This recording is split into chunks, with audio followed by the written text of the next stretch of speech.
प्रिय नागरिक शास्त्र के विद्यार्थियों, कक्षा 12 अध्याय 8 पर्यावरण और प्राकृतिक संसाधन। सबसे पहले परिचय।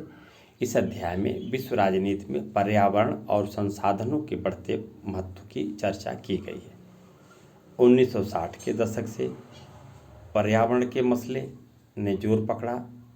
इसी पृष्ठभूमि को ध्यान में रखकर इस अध्याय में कुछ महत्वपूर्ण पर्यावरण आंदोलनों की तुलनात्मक चर्चा की गई। हम साझी संपदा और विश्व की साझी विरासत जैसी धारणाओं के बारे में भी पढ़ेंगे। इस अध्याय को पढ़कर आप संक्षेप में जान सकते हैं कि पर्यावरण से जुड़ी हाल की बहसों में भारत ने कौन सा पक्ष लिया है। इसके बाद अध्याय में संसाधनों की होड़ से जुड़ी वैश्विक राजनीति की एक संक्षिप्त चर्चा की गई है। अध्याय का समापन यह बताते हुए किया गया है कि समकालीन विश्व राजनीति में हाशिए पर खड़ी मूलवासी जनता के इन सवालों से क्या सरोकार है और वह क्या सोचती है। यह दो चित्र हैं, विद्यार्थी देखें। 1992 के पृथ्वी सम्मेलन ने पर्यावरण को विश्व राजनीति के प्रमुख मुद्दों में शामिल करा दिया। यहाँ दिए गए चित्रों में वर्षा के वन और गहरान मैनग्रोव्स देखे जा सकते हैं। वैश्विक राजनीति में पर्यावरण की चिंता क्यों? इस पुस्तक में विद्यार्थियों के लिए हमने विश्व राजनीति पर बड़े सीमित अर्थों में चर्चा की है। मसलन हमने युद्ध और संधि की बातें की, राज्य शक्ति के उत्थान और पतन की चर्चा हुई, या फिर हमने अंतर्राष्ट्रीय पलक पर अपने देश की नुमाइंदगी करने वाली सरकारों और अंतर्राष्ट्रीय संगठनों की बातें की। इस अध्याय में हमने विश्व राजनीति के दायरे को थोड़ा बढ़ाकर अध्याय 7 में उसमें गरीबी और महामारी जैसे विषय भी शामिल कर लिए हैं। ऐसा करने में कोई मुश्किल भी नहीं, क्योंकि हम सब मानते हैं कि गरीबी और महामारी पर अंकुश रखने की जिम्मेदारी सरकार की है। इस अर्थ में ये मुद्दे विश्व राजनीति के दायरे में ही आते हैं। अब जरा इन मुद्दों पर विचार कीजिए। क्या आप मानते हैं कि इन जैसे मुद्दे समकालीन विश्व राजनीति के दायरे में आते हैं? और साथ में देखें, आप कुछ आंकड़े आपके सामने रखे जाएंगे और कुछ चित्र भी रखे जाएंगे। देखें, चर्चा का विषय हो सकता है जंगल के सवाल पर राजनीति, पानी के सवाल पर राजनीति, वायुमंडल के मसले पर राजनीति, फिर किस किस बात में राजनीति नहीं। और यह देखें चित्र, यह चित्र अराल के आसपास बसे हजारों लोगों को अपना घर बार छोड़ना पड़ा, क्योंकि पानी के विषाक्त होने से मत्स्य उद्योग नष्ट हो गया। जहाजरानी उद्योग और इससे जुड़े तमाम कामकाज खत्म हो गए। पानी में नमक की सांद्रता के ज़्यादा बढ़ जाने से पैदावार कम हो गई। अनेक अनुसंधान हुए, लेकिन इस समस्या का समाधान न हो सका। दरअसल इस जगह मजाक में लोग एक दूसरे से कहते हैं कि जितने लोग सागर के अध्ययन के लिए आए, वे अगर एक एक बाल्टी पानी भी लाते तो यह सागर भर गया होता। अराल सागर की अवस्थिति देखने समझने के लिए ये देखें,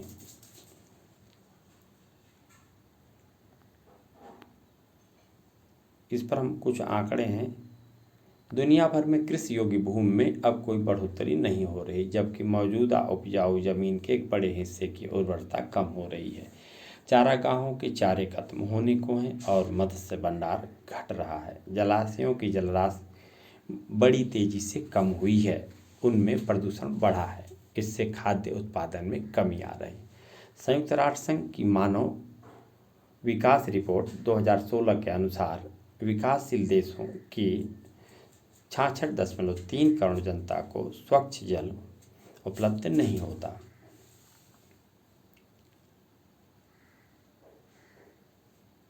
तो 2016 की रिपोर्ट है, और यहाँ की 2 अरब 40 करोड़ आबादी साफ सफाई की सुविधा से वंचित है। इस वजह से 30 लाख से ज़्यादा बच्चे हर साल मौत के शिकार होते हैं।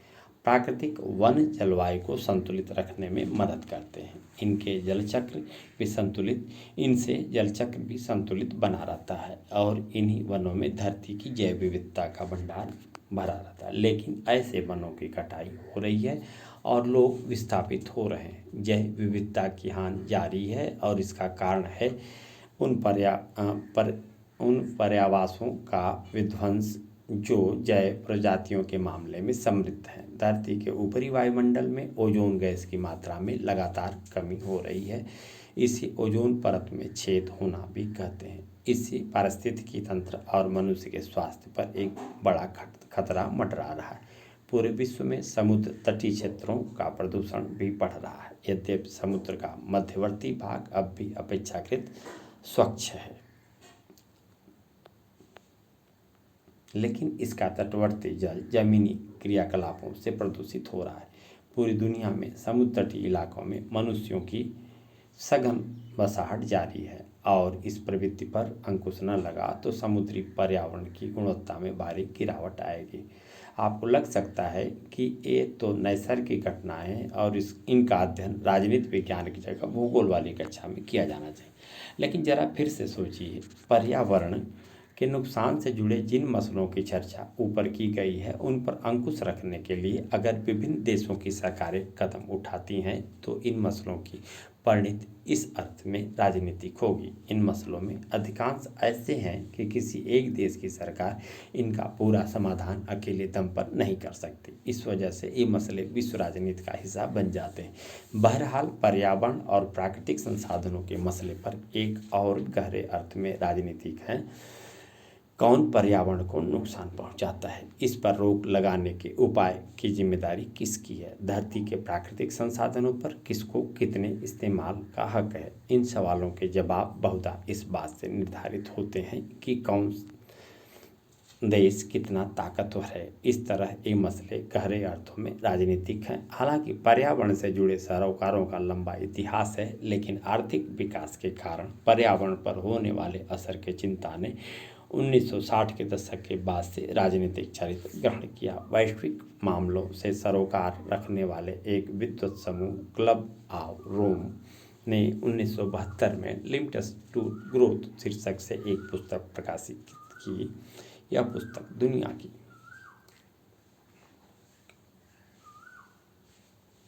ये चित्र देख लें आप,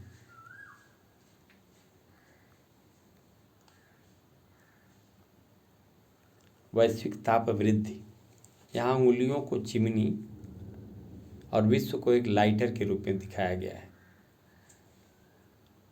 तस्वीर देखें, लाइटर पर ये विश्व का नक्शा बना हुआ है और उंगलियां जो हैं उनको जैसे चिमनियाँ होती हैं। ऐसा क्यों, इस पर विद्यार्थी चर्चा करेंगे। बढ़ती जनसंख्या के आलोक में प्राकृतिक संसाधनों के विनाश के अंदेशे को बड़ी खूबी से बताती है। संयुक्त राष्ट्र संघ पर्यावरण कार्यक्रम सहित अनेक अंतर्राष्ट्रीय संगठनों ने पर्यावरण से जुड़ी समस्याओं पर सम्मेलन कराए और इस विषय पर अध्ययन को बढ़ावा देना शुरू किया। इस प्रयास का उद्देश्य पर्यावरण की समस्याओं पर ज़्यादा कारगर और सुलझी हुई पहलकदमियों की शुरुआत करना था। तब इससे पर्यावरण वैश्विक राजनीति का एक महत्वपूर्ण मसला बन गया। 1992 में संयुक्त राष्ट्र संघ का पर्यावरण और विकास के मुद्दे पर केंद्रित एक सम्मेलन ब्राज़ील के रियो डी जेनेरियो में हुआ। इसे पृथ्वी सम्मेलन कहा जाता है। इस सम्मेलन में 170 देश, हजारों स्वयंसेवी संगठन तथा अनेक बहुराष्ट्रीय निगमों ने भाग लिया। वैश्विक राजनीति के दायरे में पर्यावरण को लेकर बढ़ते सरोकारों को इस आप देखें, अगर आप इस ग्रह को बचाना चाहते हैं तो अपने हाथ उठाएं।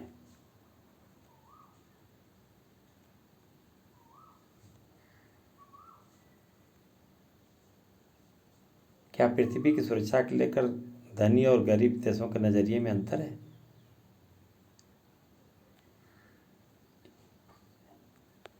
सम्मेलन में एक ठोस रूप मिला। इस पृथ्वी सम्मेलन, इस सम्मेलन से 5 साल पहले 1987 आवर कॉमन फ्यूचर शीर्षक बर्टलैंड रिपोर्ट छपी थी। रिपोर्ट में चेताया गया था कि आर्थिक विकास के चालू तौर तरीके आगे चलकर टिकाऊ साबित नहीं होंगे।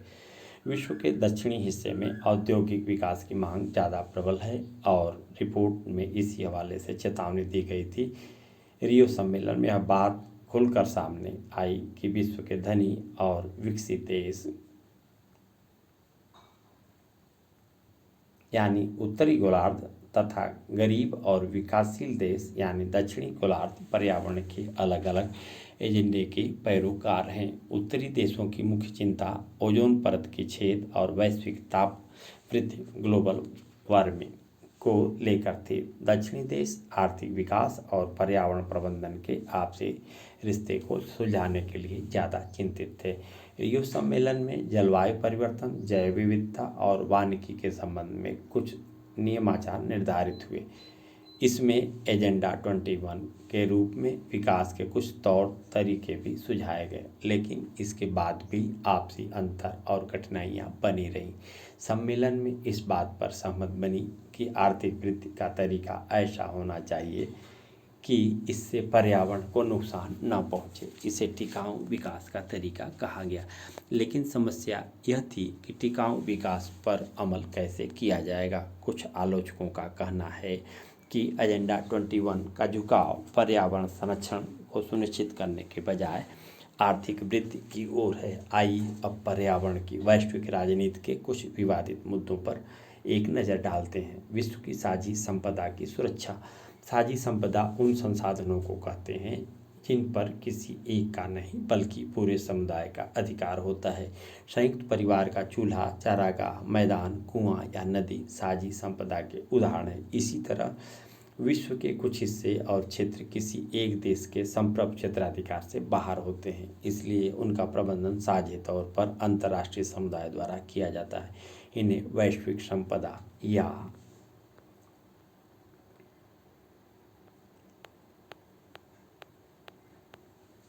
मानवता की साझी विरासत कहा जाता है। इसमें पृथ्वी का वायुमंडल, अंटार्कटिका, समुद्री सतह और बाहरी अंतरिक्ष शामिल हैं। वैश्विक संपदा की सुरक्षा के सवाल पर अंतर्राष्ट्रीय सहयोग कायम करना टेढ़ी कीर है। इस दिशा में कुछ महत्वपूर्ण समझौते जैसे अंटार्कटिका संधि 1959, मॉन्ट्रियल न्यायाचार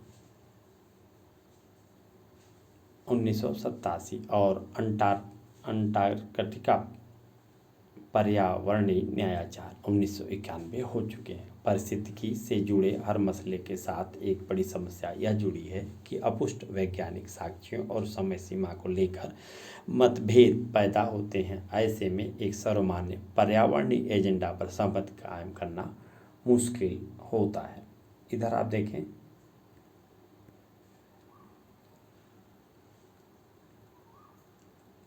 अंटार्कटिका पर किसका स्वामित्व है? देखें आप, अंटार्कटिक महादेशी इलाका 1,40,00,000 वर्ग किलोमीटर में फैला हुआ है। विश्व के निर्जन क्षेत्र का 26% हिस्सा इसी महादेश के अंतर्गत आता है। स्थलीय हिम का 90% हिस्सा और धरती पर मौजूद स्वच्छ जल का 70% हिस्सा इस महादेश में मौजूद है।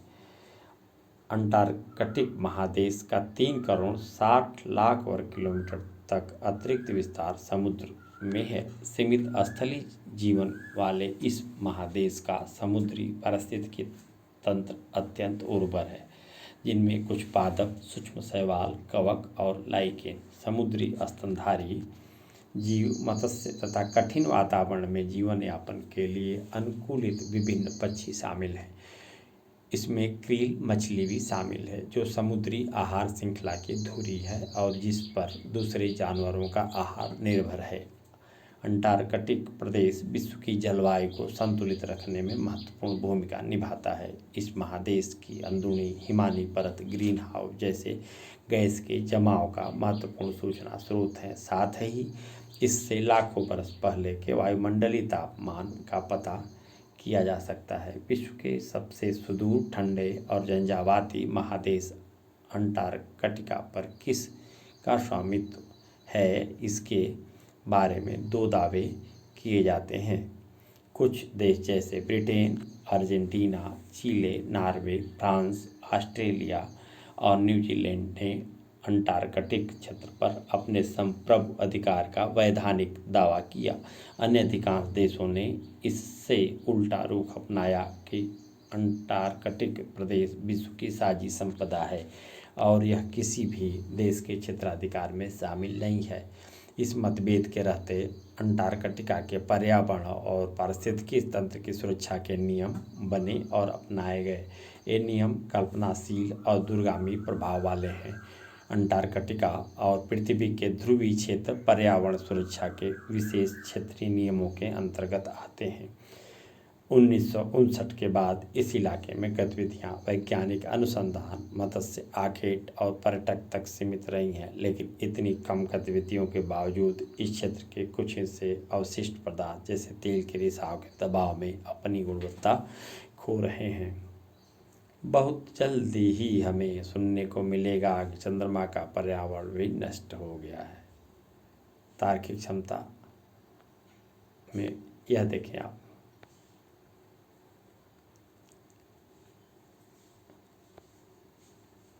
उन्नीस सौ 70 के दशक में अफ्रीका के सबसे बड़ी विपदाओं में एक थी अनावृष्टि। इसके कारण 5 देशों की उपजाऊ जमीन बंजर हो गई और उसमें दरारें पड़ गई। दरअसल पर्यावरणीय शरणार्थी जैसे अटपटा शब्द इसी घटना के बाद प्रचलित हुआ। खेती किसानी के असंभव हो जाने के कारण अनेक लोगों को घर बार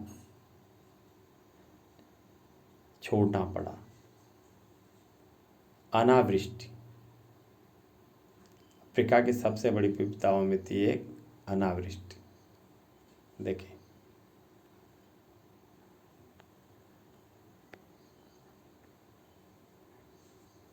इस अर्थ में 1980 के दशक के मध्य में अंटार्कटिका के ऊपर ओजोन परत में छेद की खोज एक आंख खोल देने वाली घटना है। ठीक इसी तरह वैश्विक संपदा के रूप में बाहरी अंतरिक्ष के इतिहास से भी पता चलता है कि इस क्षेत्र के प्रबंधन पर उत्तरी और दक्षिणी गोलार्ध के देशों के बीच मौजूद असमानता का असर पड़ा है। धरती के वायुमंडल और समुद्री सतह के समान यहाँ भी महत्वपूर्ण मसला प्रौद्योगिकी और औद्योगिक विकास का है। यह एक जरूरी बात है क्योंकि बाहरी अंतरिक्ष में जो दोहन कार्य हो रहे हैं उनके फायदे न तो मौजूदा पीढ़ी में सबके लिए बराबर हैं और न आगे आने की पीढ़ियों के लिए साझी, परंतु अलग अलग जिम्मेदारियां। ऊपर हमने देखा है कि पर्यावरण को लेकर उत्तरी और दक्षिणी गोलार्ध के देशों के रवैये में अंतर है। उत्तर के विकसित देश पर्यावरण के मसले पर उसी रूप में चर्चा करना चाहते हैं जिस दशा में पर्यावरण आज मौजूद है। ये देश चाहते हैं कि पर्यावरण के संरक्षण में हर देश की जिम्मेदारी बराबर हो। दक्षिण के विकासशील देशों का तर्क है कि विश्व में पारिस्थितिकी को नुकसान अधिकांशतया विकसित देशों के औद्योगिक विकास से पहुंचा है। यदि विकसित देशों ने पर्यावरण को ज़्यादा नुकसान पहुंचाया है तो उन्हें इस नुकसान की भरपाई की जिम्मेदारी भी ज़्यादा उठानी चाहिए। इसके अलावा विकासशील देश अभी औद्योगिकीकरण की प्रक्रिया से गुजर रहे हैं और ज़रूरी है कि उन पर वे प्रतिबंध न लगे जो विकसित देशों पर लगाए जाने हैं। इस प्रकार अंतर्राष्ट्रीय पर्यावरण कानून के निर्माण, प्रयोग और व्याख्या में विकासशील देशों की विशिष्ट ज़रूरतों का ध्यान रखा जाना चाहिए। सन 1992 में हुए पृथ्वी सम्मेलन में इस तर्क को मान लिया गया और इसे साझी परंतु अलग अलग जिम्मेदारियों का सिद्धांत कहा गया। इस संदर्भ में रियो घोषणा पत्र का कहना है कि धरती के पारिस्थितिकी तंत्र की अखंडता और गुणवत्ता की बहाली, सुरक्षा तथा संरक्षण के लिए विभिन्न देश विश्व बंधुत्व की भावना से आपस में सहयोग करेंगे। पर्यावरण के विश्वव्यापी अपक्षय में विभिन्न राज्यों का योगदान अलग अलग है। इसे देखते हुए विभिन्न राज्यों की साझी परंतु अलग अलग जिम्मेदारियां होंगी। विकसित देशों के समाजों का वैश्विक पर्यावरण पर दबाव ज़्यादा है और इन देशों के पास विपुल प्रौद्योगिक एवं वित्तीय संसाधन है। इसे देखते हुए टिकाऊ विकास के अंतर्राष्ट्रीय प्रयास में विकसित देश अपनी खास जिम्मेदारी स्वीकार करते हैं। जलवायु के परिवर्तन से संबंधित संयुक्त राष्ट्र संघ के नियमाचार यानी United Nations framework convention of climate change में भी कहा गया है कि इस संधि को स्वीकार करने वाले देश अपनी क्षमता के अनुरूप पर्यावरण के अपक्षय में अपनी हिस्सेदारी के आधार पर साझी परंतु अलग अलग जिम्मेदारियां निभाते हुए पर्यावरण की सुरक्षा के प्रयास करेंगे। इस नियमाचार को स्वीकार करने वाले देश इस बात पर सहमत थे कि ऐतिहासिक रूप से भी और मौजूदा समय में भी ग्रीन हाउस गैसों के उत्सर्जन में सबसे ज़्यादा हिस्सा विकसित देशों का है।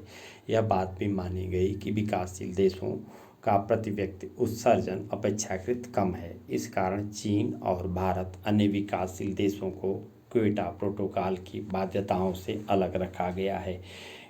क्योटो प्रोटोकॉल एक अंतर्राष्ट्रीय समझौता है। इसके अंतर्गत औद्योगिक देशों के लिए ग्रीन हाउस गैसों के उत्सर्जन को कम करने के लक्ष्य निर्धारित किए गए हैं।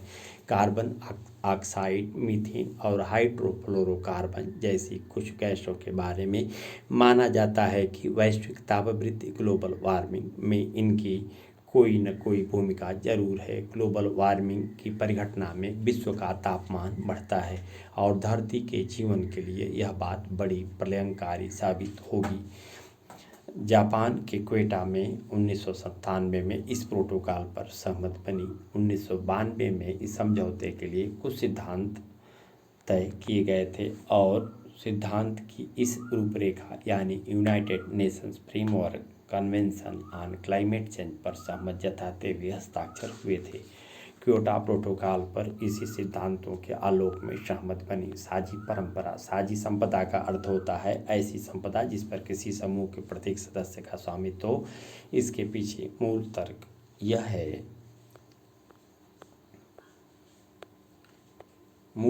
यह है कि ऐसे संसाधनों की प्रकृति, उपयोग के स्तर और रखरखाव के संदर्भ में समूह के हर सदस्य को समान अधिकार प्राप्त होंगे, समान उत्तरदायित्व निभाने होंगे। उदाहरण के लिए सदियों के चलन और आपसी साझेदारी से भारत के ग्रामीण समुदायों ने साझी संपदा के संदर्भ में अपने सदस्यों के अधिकार और दायित्व तय किए हैं। निजीकरण, गहनतर खेती, आबादी की वृद्धि और पारिस्थितिकी तंत्र की गिरावट समेत कई कारणों से पूरी दुनिया में साझी संपदा का आकार घट रहा है, उसकी गुणवत्ता और गरीबों को उसकी उपलब्धता कम हो रही है। राजकीय स्वामित्व वाली वन्यभूमि में पावन माने जाने वाले वन प्रांतर के वास्तविक प्रबंधन की पुरानी व्यवस्था साझी संपदा के रखरखाव और उपभोग का ठीक ठाक उदाहरण है। दक्षिण भारत के वन प्रदेशों में विद्यमान पावन वन प्रांतरों का प्रबंधन परंपरानुसार ग्रामीण समुदाय करता आ रहा है। पर्यावरण के मसले पर भारत का पक्ष। भारत ने 2002 में क्योटो प्रोटोकॉल 1997 पर हस्ताक्षर किए और इसका अनुमोदन किया। भारत, चीन और अन्य विकासशील देशों को क्योटो प्रोटोकॉल की बाध्यताओं से छूट दी गई है क्योंकि औद्योगिकीकरण के दौर में ग्रीन हाउस गैसों के उत्सर्जन के मामले में इनका कुछ खास योगदान नहीं था। औद्योगिकीकरण के दौर को मौजूदा वैश्विक ताप वृद्धि और जलवायु परिवर्तन का जिम्मेदार माना जाता है। बहरहाल, क्योटो प्रोटोकॉल के आलोचकों ने ध्यान दिलाया कि अन्य विकासशील देशों सहित भारत और आप देखें भारत के पावन वन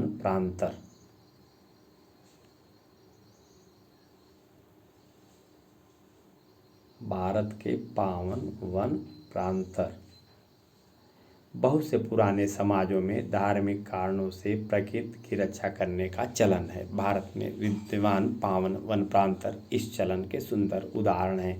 इस प्रथा में वनों के कुछ हिस्सों को काटा नहीं जाता। इन स्थानों पर देवता अथवा किसी पुण्यात्मा का वास माना जाता है। इन्हें ही पावन वन प्रांतर या देव स्थान कहा जाता है। इस पावन वन प्रांतरों के देशव्यापी फैलाव का अंदाजा इस बात से लगाया जा सकता है कि देश भर की भाषाओं में इनके लिए अलग अलग शब्द हैं।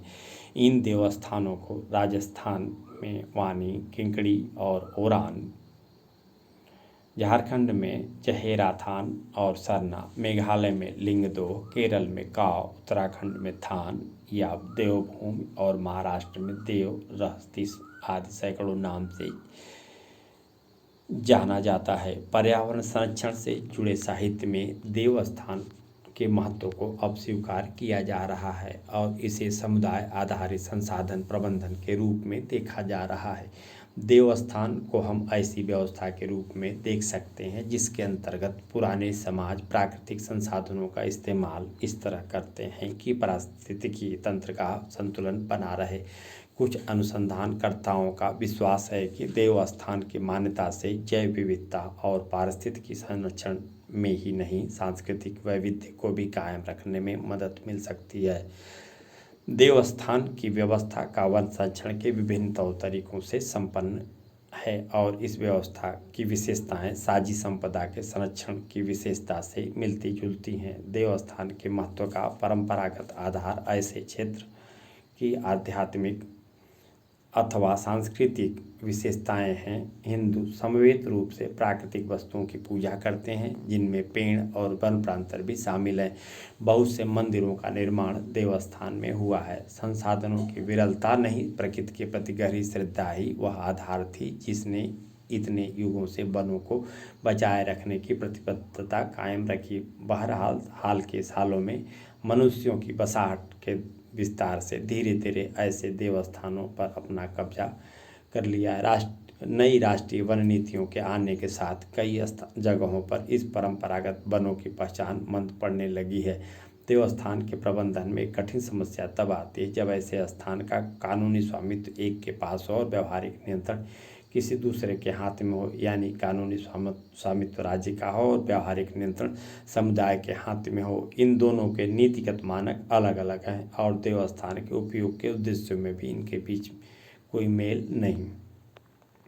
अब देखें आप, पानी में तूफान, जनता परेशान।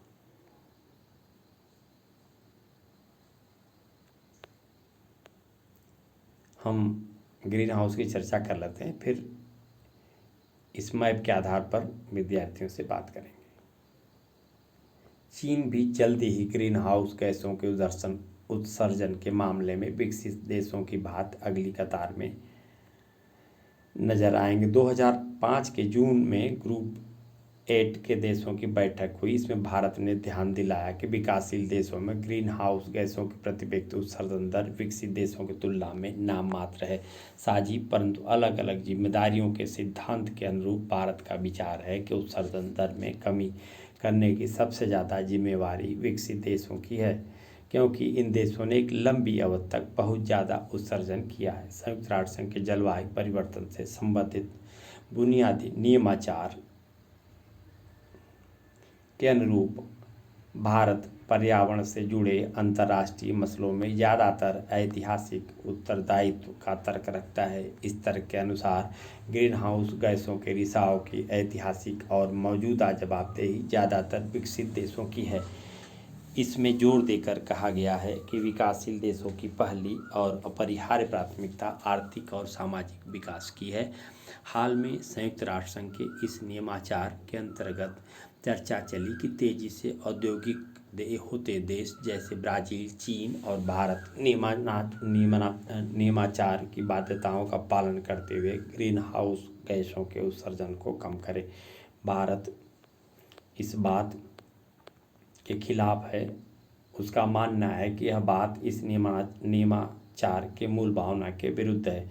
भारत पर इस तरह की बाध्यता आयत करना अनुचित भी है। भारत में 2030 तक कार्बन का प्रति व्यक्ति उत्सर्जन बढ़ने के बावजूद विश्व के सन 2000 के औसत 3.8 प्रति व्यक्ति के आधे से भी कम होगा। 2000 तक भारत का प्रति व्यक्ति उत्सर्जन 0.9 टन था और अनुमान है कि 2030 तक यह मात्रा बढ़कर 1.6 टन प्रति व्यक्ति हो जाएगी। भारत की सरकार विभिन्न कार्यक्रमों के जरिए पर्यावरण से संबंधित वैश्विक प्रयासों में शिरकत कर रही है। मिसाल के लिए भारत ने अपनी नेशनल ऑटो फ्यूल पॉलिसी के अंतर्गत वाहनों के लिए स्वच्छतर ईंधन अनिवार्य कर दिया है। 2001 में ऊर्जा संरक्षण अधिनियम पारित हुआ। इसमें ऊर्जा के ज़्यादा कारगर इस्तेमाल की पहल कदमी की गई है। ठीक इसी तरह 2003 के बिजली अधिनियम में पुनर्नवा ऊर्जा के इस्तेमाल को बढ़ावा दिया गया है। हाल में प्राकृतिक गैस के आयात और स्वच्छ कोयले के उपयोग पर आधारित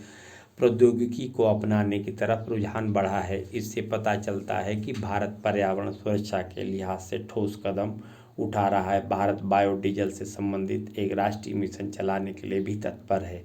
इसके अंतर्गत 2011-12 तक बायोडीजल तैयार होने लगेगा और इसमें 1 करोड़ 10 लाख हेक्टेयर भूमि का इस्तेमाल होगा। भारत ने 2 अक्टूबर 2016 को पेरिस जलवायु समझौते को अनुमोदित किया। पुनर्नवीकृत होने वाली ऊर्जा के सबसे बड़े कार्यक्रमों में से एक भारत में चल रहा है। भारत ने पृथ्वी सम्मेलन रियो के समझौतों के क्रियान्वयन का एक पुनरावलोकन 1997 में किया। इसका मुख्य निष्कर्ष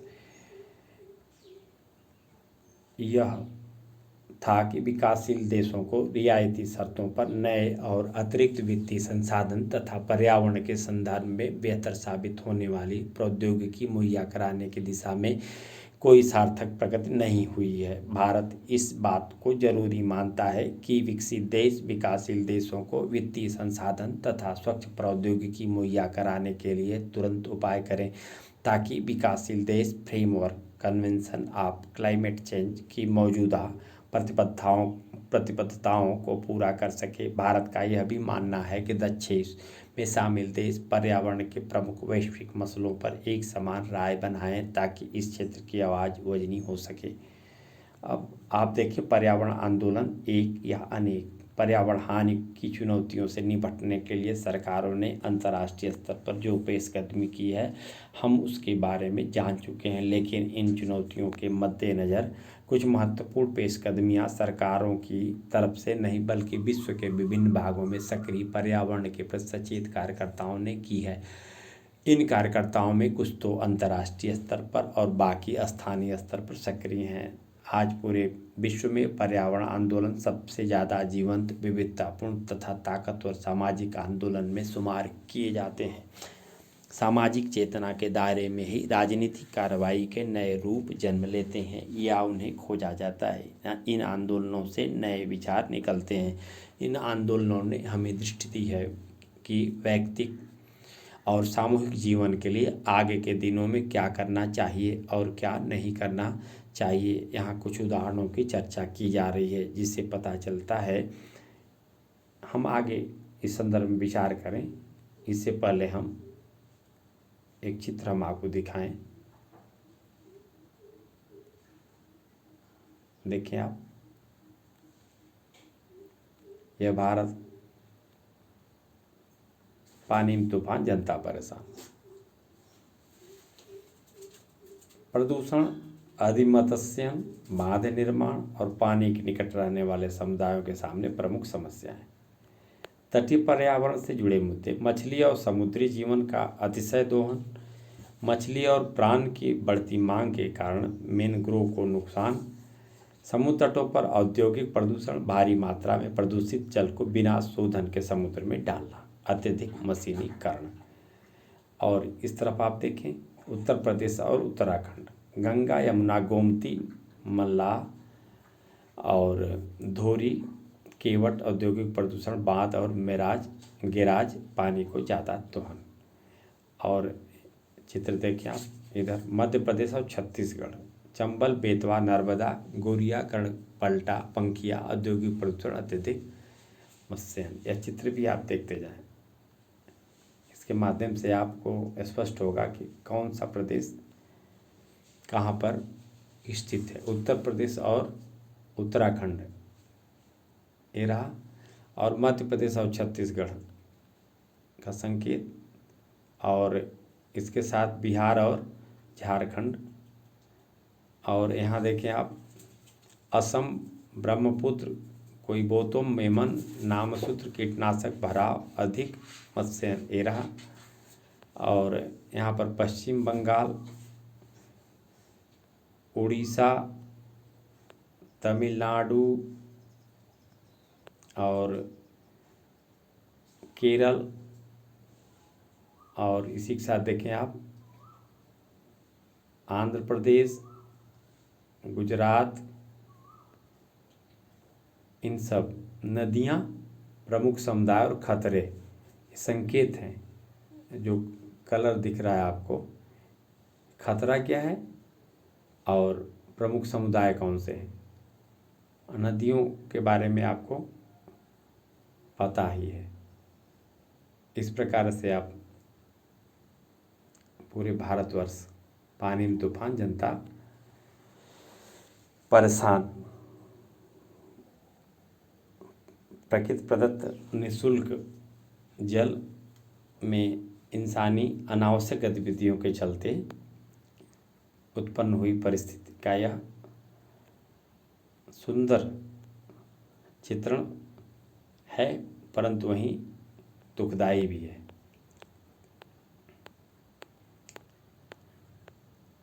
मौजूदा पर्यावरण आंदोलन की एक मुख्य विशेषता उसकी विविधता है। दक्षिणी देशों मसलन मैक्सिको, चिले, ब्राज़ील, मलेशिया, इंडोनेशिया, महादेशी अफ्रीका और भारत के वन आंदोलनों पर बहुत दबाव है। 3 दशकों से पर्यावरण को लेकर सक्रियता का दौर जारी है। इसके बावजूद तीसरी दुनिया के विभिन्न देशों में वनों की कटाई खतरनाक गति से हो रही है। पिछले दशक में विश्व के विशालतम वनों का विनाश बढ़ा है। खनिज उद्योग पृथ्वी पर मौजूद सबसे ताकतवर उद्योगों में एक है। वैश्विक अर्थव्यवस्था में उदारीकरण के कारण दक्षिणी गोलार्ध के अन्य देशों की अर्थव्यवस्था बहुराष्ट्रीय कंपनियों के लिए खुल चुकी है। खनिज उद्योग धरती के भीतर मौजूद संसाधनों को बाहर निकालता है, रसायनों का भरपूर उपयोग करता है। आप यहाँ देखें, क्या वन निर्जन होते हैं? दक्षिणी देशों के वन आंदोलन उत्तरी देशों के वन आंदोलनों से एक खास अर्थ में भिन्न है।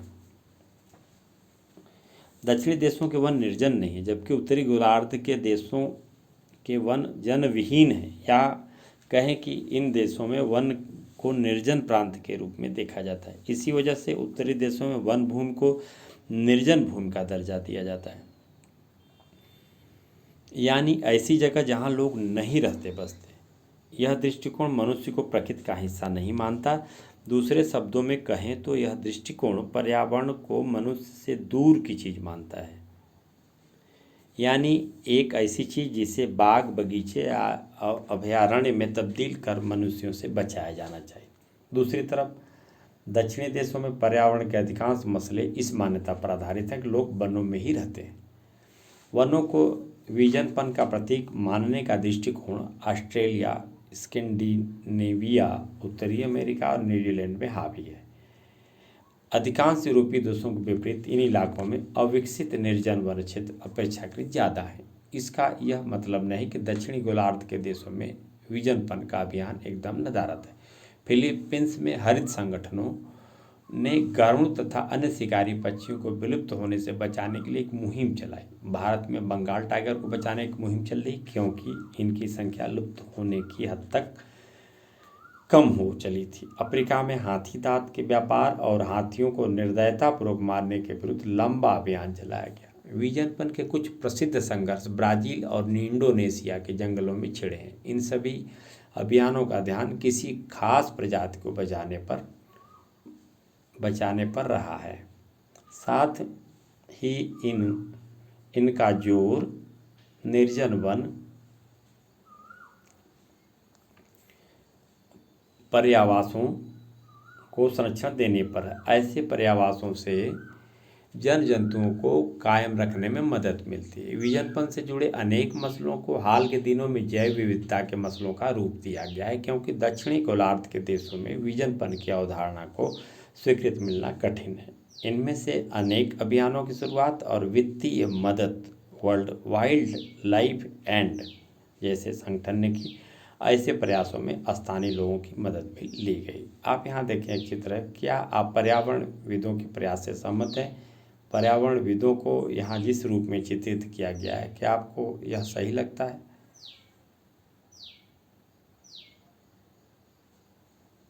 देखें आप, पर्यावरणविद जो प्रयास कर रहे हैं उसके पीछे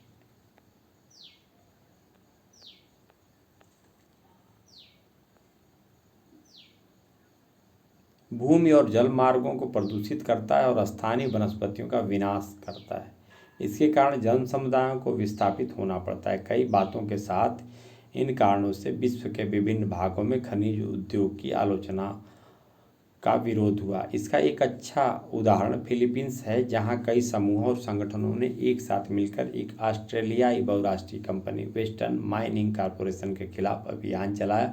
इस कंपनी का विरोध खुद इसके स्वदेश यानी ऑस्ट्रेलिया में हुआ। इस विरोध के पीछे परमाणविक शक्ति के मुखालफत की भावनाएं काम कर रही हैं। ऑस्ट्रेलिया में इस कंपनी का विरोध ऑस्ट्रेलियाई आदिवासी के बुनियादी अधिकारों की पैरोकारी के कारण भी किया जा रहा है। कुछ आंदोलन बड़े बांधों के खिलाफ संघर्ष कर रहे हैं। अब बांध विरोधी आंदोलन को नदियों को बचाने के आंदोलन के रूप में देखने की प्रवृत्ति भी बढ़ रही है, क्योंकि ऐसे आंदोलन में नदियों और नदी घाटियों से ज़्यादा टिकाऊ और न्यायसंगत प्रबंधन की बात उठाई जाती है। 1980 के दशक के शुरुआती और मध्यवर्ती वर्षों में विश्व का पहला बांध विरोधी आंदोलन दक्षिणी गोलार्ध में चला। ऑस्ट्रेलिया में चला यह आंदोलन फ्रैंकलिन नदी तथा इसके परवर्ती वन को बचाने का आंदोलन था। यह वन और विजनपन की पैरोकारी करने वाला आंदोलन था ही बांध विरोधी आंदोलन भी था। फिलहाल दक्षिणी गोलार्ध के देशों में तुर्की से लेकर थाईलैंड और दक्षिणी अफ्रीका तक तथा इंडोनेशिया से लेकर चीन तक बड़े बांधों को बनाने की होड़ लगी है। भारत में बांध विरोधी और नदी हितैषी कुछ अग्रणी आंदोलन चल रहे हैं। इन आंदोलनों में नर्मदा आंदोलन सबसे ज़्यादा प्रसिद्ध है। यह बात ध्यान देने की है, भारत में बांध विरोधी तथा पर्यावरण बचाओ के अन्य आंदोलन एक अर्थ में समान धर्मी है, क्योंकि ये अहिंसा पर आधारित हैं। संसाधनों की भू राजनीति, किसे क्या कब कहाँ और कैसे हासिल होता है। संसाधनों की भू राजनीति इन्हीं सवालों से जूझती है। यूरोपीय ताकतों के विश्वव्यापी प्रसार का एक मुख्य साधन और मकसद संसाधन रहे हैं। संसाधनों को लेकर राज्यों के बीच तनातनी हुई है। संसाधनों से जुड़ी भू राजनीति को पश्चिमी दुनिया ने ज़्यादातर व्यापारिक संबंध, युद्ध तथा ताकत के संदर्भ में सोचा। इस सोच के मूल में था विदेश में संसाधनों की मौजूदगी तथा समुद्री नौवहन में दक्षता। समुद्री नौवहन स्वयं इमारती लकड़ियों पर आधारित था, इसलिए जहाज की सहतीरों के लिए इमारती लकड़ियों की आपूर्ति 17वीं सदी से बाद के समय में प्रमुख यूरोपीय शक्तियों की प्राथमिकताओं में रही।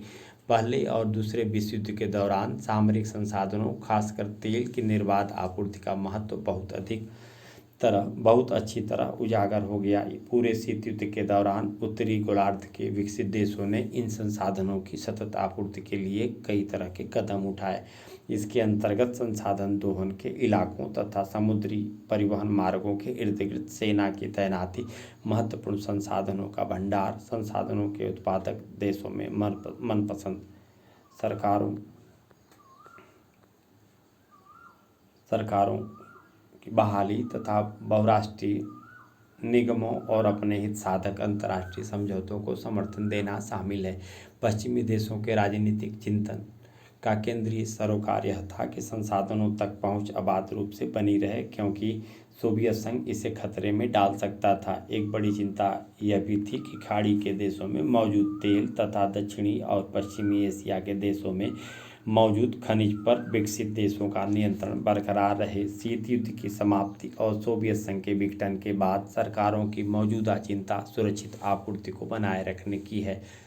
अनेक खनिज, खासकर रेडियोधर्मी खनिजों से जुड़े व्यावसायिक फैसलों को लेकर भी सरकारों को चिंता सताती है। बहरहाल वैश्विक रणनीति में तेल लगातार सबसे महत्वपूर्ण संसाधन बना हुआ है। 20वीं सदी के अधिकांश समय में विश्व की अर्थव्यवस्था तेल पर निर्भर रही।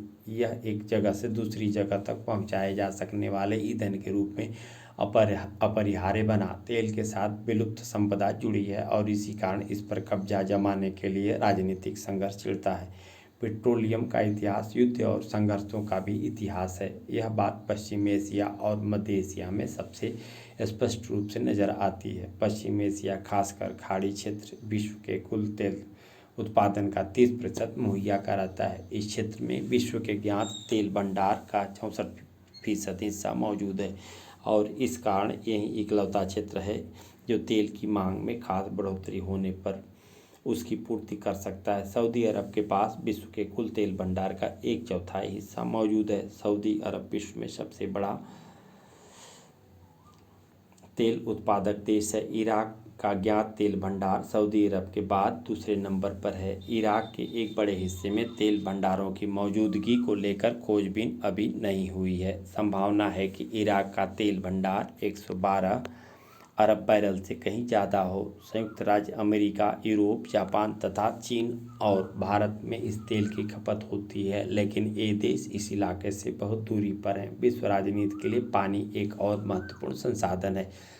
विश्व के कुछ भागों में साफ पानी की कमी हो रही है, साथ ही विश्व के हर हिस्से में स्वच्छ जल समान मात्रा में मौजूद नहीं है। इस कारण संभावना है कि साझे जल संसाधनों को लेकर पैदा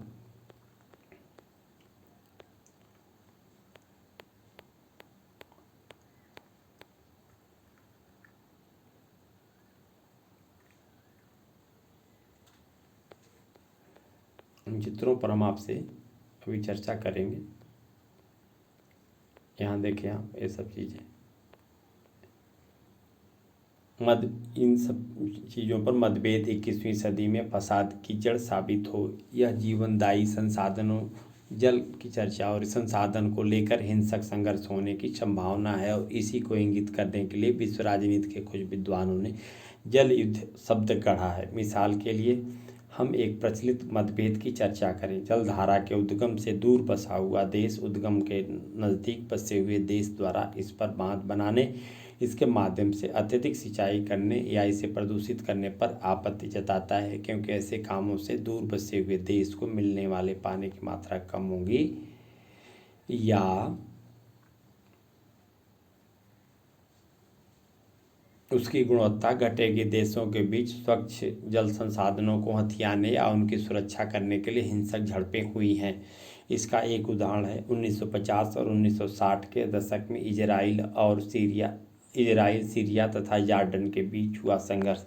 इनमें से प्रत्येक देश ने जॉर्डन और यारमुक नदी से पानी का बहाव मोड़ने की कोशिश की थी। फिलहाल तुर्की, सीरिया और इराक के बीच फरात नदी पर बांध के निर्माण को लेकर एक दूसरे से ठनी हुई है। बहुत से देशों के बीच नदियों का साझा है और उनके बीच सैन्य संघर्ष होते रहते हैं।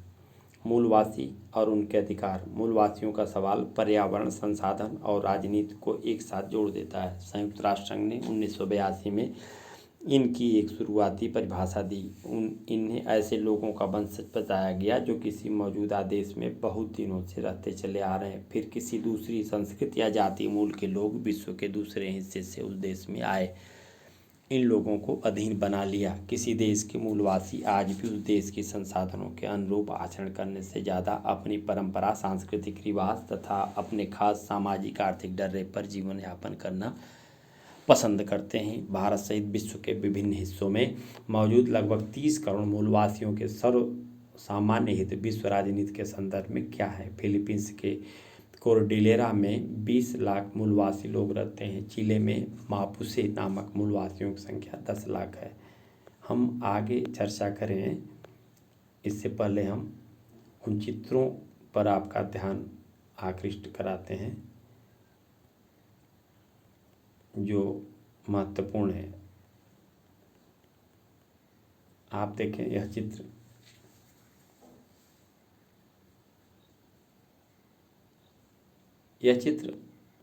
बांग्लादेश के उत्तर पूर्वी जिले के दिनाजपुर के शहर फुलवाड़ी में एक पूरा का पूरा समुदाय कोयला खनन परियोजना के विरोध में उठ खड़ा हुआ।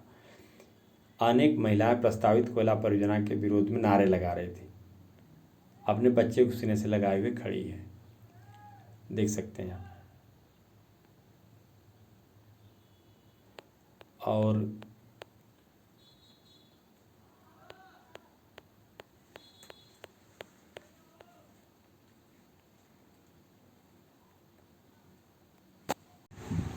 इस अध्याय से संबंधित हम विविध चित्रों के संदर्भ में विद्यार्थियों से हम चर्चा कर रहे थे। उसमें आप देखें, इसे कहते हैं नव उपनिवेशवाद। इस कार्टून को आप बेहतर तरीके से समझे विद्यार्थी। हमने तुम्हारे देश को मटिया मेट कर दिया है, अब उसके पुनर्निर्माण का खर्चा दो। हम भुगतान के रूप में पेट्रोलियम जैसे प्राकृतिक संसाधन स्वीकार करते हैं। पहले मटिया मेट, फिर उसके निर्माण का खर्चा, और उसके बाद यह भी कहना कि जो प्राकृतिक संसाधन है उसे हम स्वीकार करेंगे। और यहाँ देखो तेल की धार देखो। हमारे जीवन में पेट्रोलियम पर आधारित उत्पादों की कड़ी अंतहीन है। टूथपेस्ट, पेसमेकर, पेंट स्याही, दुनिया को परिवहन के लिए जितनी ऊर्जा की ज़रूरत पड़ती है उसका 95% पेट्रोलियम से ही पूरा होता है। पूरी औद्योगिक दुनिया पेट्रोलियम के बूते टिकी है। हम इसके बिना जीवन की कल्पना नहीं कर सकते। हालांकि ज़मीन के नीचे अभी अरबों बैरल तेल हमारे इस्तेमाल के इंतज़ार में पड़ा है, फिर भी देशों के बीच विवाद है। मैं काला सोना मुल्क के शाही ख़ानदान से हूँ। मैं ही हूँ वह शख्स जिसे लोग धन कुबेर कहते हैं। जब से मेरे मुल्क में काला सोना मिला है, मेरी सल्तनत में करामात हो रहे हैं। जनाब बिग ऑयल और उनकी हुकूमत यहाँ एक रोज़ बड़ा खजाना खोजने आई। हमने तेल खोजा और सौदा पटा लिया। इन लोगों ने मुझे हथियार दिए, इतने हथियार कि उनका बोझ मुझे ही भारी लगने लगा है। हथियारों से लदा फदा मैं जब भी कभी दांत निपोड़ता हूँ तो लोग अवाक रह जाते हैं। उन लोगों ने हथियार दिए और बदले में मैंने बिग ऑयल और उनके बेटे पोतों को तेल और अपनी वफादारी दी। मैं खुशहाल और मालदार हूँ और वे भी मस्ती और मज़े में हैं। अगर उनकी फ़ौज मेरे मुल्क में गश्त कर रही है तो करे, मुझे क्या। बेशकीमती चीज़ों को मैं कत्ल करता हूँ। बिग ऑयल कहते हैं उनके राष्ट्रपति आज़ादी और जमहूरियत को बड़ा कीमती मानते हैं, इसलिए मैंने भी अपने मुल्क में आज़ादी और जमहूरियत को 7 तालों के भीतर बंद करके रखा है। शेख पेट्रो डॉलर उल्ला काला सोना मुल्क के सुल्तान। देखें किस तरह से तेल देखो, तेल की धार देखो। यहाँ देखिए, एक दिन मैंने खुद से पूछा कि आखिर मैं अपने मुल्क के किस काम आ सकता हूँ। मेरे मुल्क में तेल की भूख विकट है, वह कभी ख़त्म होने का नाम नहीं लेती। चलो तो फिर तेल का इंतज़ाम करते हैं। मैं बाज़ार की आज़ादी का हामी हूँ। मतलब यह कि दूर के देशों में तेल के कुएं खोदने की आज़ादी, धरती की आबो हवा को मटियामेट करने की आज़ादी और ऐसे कठपुतले तानाशाहों की ताजपोशी की आज़ादी जो अपने ही जनता पर कोड़े फटकारें। हम कोई राजनीतिक दांवपेच नहीं करते। चुनाव अभियानों के वक्त हम रुपयों पैसों से नेताओं की कुछ मदद भर कर देते हैं। बदले में हम उनसे कहते हैं कि हमारी कंपनी में पैसे लगाओ। इस तरह हमें टीवी के कैमरों के सामने बेवकूफ़ों की तरह हंसने और हाथ हिलाने के करतब दिखाकर शर्मसार नहीं होना पड़ता। आप देखिए जनाब बिग ऑयल,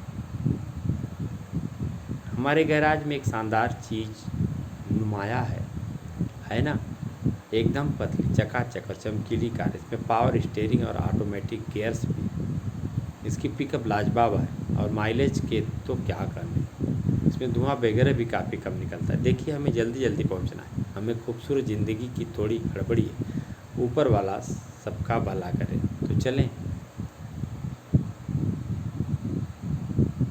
जनाब तख्ता पलट आज़ादी और जमहूरियत की हिफाजत की बात करते हैं। शायद इसी वजह से वे बंदूक और मिसाइल को लेकर बड़े दरिया दिली हैं। ऐसी ही मिसाइल और बंदूक उन्होंने हमें रूसी भालुओं से लड़ने के लिए दी थी। उन्होंने तो हमें लड़ने के दावपेच भी सिखाए। हमें नहीं पता था कि ये लोग तेल के पीछे पड़े।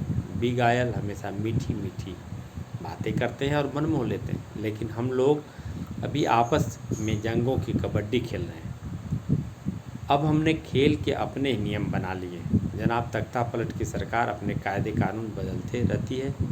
हमने कहा यह बात ठीक नहीं है। हमारे कुछ लोग अब जनाब तख्ता पलट, उनकी हुकूमत और वहाँ के लोगों से नफरत करने लगे। मज़ा यह है कि तख्ता पलट को उसके ही खेल में जब मात देनी होती है तो उनके दिए गोले बारूद और मिसाइल हमारे लिए बड़े काम के साबित होते हैं।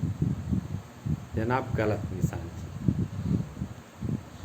और इस तरफ आप देखें, पृथ्वी पर पानी का विस्तार ज़्यादा और भूमि का विस्तार कम है। फिर भी कार्टूनिस्ट ने ज़मीन को पानी की अपेक्षा ज़्यादा बड़े हिस्सों में दिखाने का फैसला किया। कार्टून किस तरह पानी की कमी को चित्रित करता है, आप देख सकते हैं। H2O,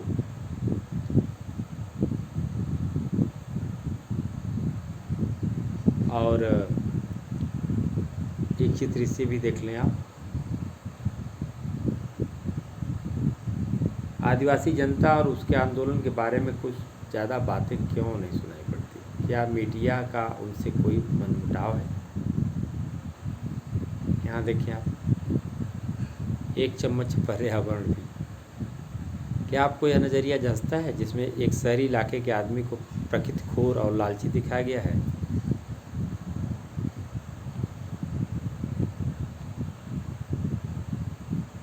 ग्रुप बनाकर बच्चे विभिन्न विषयों पर आपस में चर्चा करेंगे। कलम, कागज़, इरेजर, कंप्यूटर, पानी आदि के नाम लिए जा सकते हैं। इस प्रकार की सूची बनाएंगे और इसमें जो प्रश्न होंगे, पर्यावरण के प्रति बढ़ते सरोकारों का क्या कारण है? निम्नलिखित में सबसे बेहतर विकल्प चुनना है, इसमें दिया गया है। और क्वेश्चन नंबर 2 में सही और गलत कथन है, उनमें निशान लगाना है। पृथ्वी की साझी विरासत, कौन सा कथन सही है, कौन सा गलत है? रियो सम्मेलन के क्या परिणाम है? विश्व की साझी विरासत का क्या अर्थ है? इसका दोहन और प्रदूषण कैसे होता है? साझी परंतु अलग अलग जिम्मेदारियों से क्या अभिप्राय है? हम इस विचार को कैसे लागू कर सकते हैं? वैश्विक पर्यावरण के सुरक्षा से जुड़े मुद्दे 1990 के दशक से विभिन्न देशों के प्राथमिक सरोकार क्यों बन गए? पृथ्वी को बचाने के लिए जरूरी है कि विभिन्न देश सुलह और सहकार की नीति अपनाएं। पर्यावरण के सवाल पर उत्तरी और दक्षिणी देशों के बीच जारी वार्ताओं की रोशनी में इस कथन की पुष्टि करें। विभिन्न देशों के सामने सबसे गंभीर चुनौती वैश्विक पर्यावरण को आगे नुकसान पहुंचाए बगैर आर्थिक विकास करने की है। यह कैसे हो सकता है? कुछ उदाहरणों के साथ समझाइए। और इसी के साथ यह चैप्टर पूर्ण होता है और काफ़ी महत्वपूर्ण है इंसान की ज़िंदगी के लिए पर्यावरण का शुद्ध होना। विद्यार्थी इसका अध्ययन भी करेंगे और पर्यावरण कैसे सुरक्षित रहे इसके लिए भी जीवन में निरंतर प्रयास करते रहेंगे।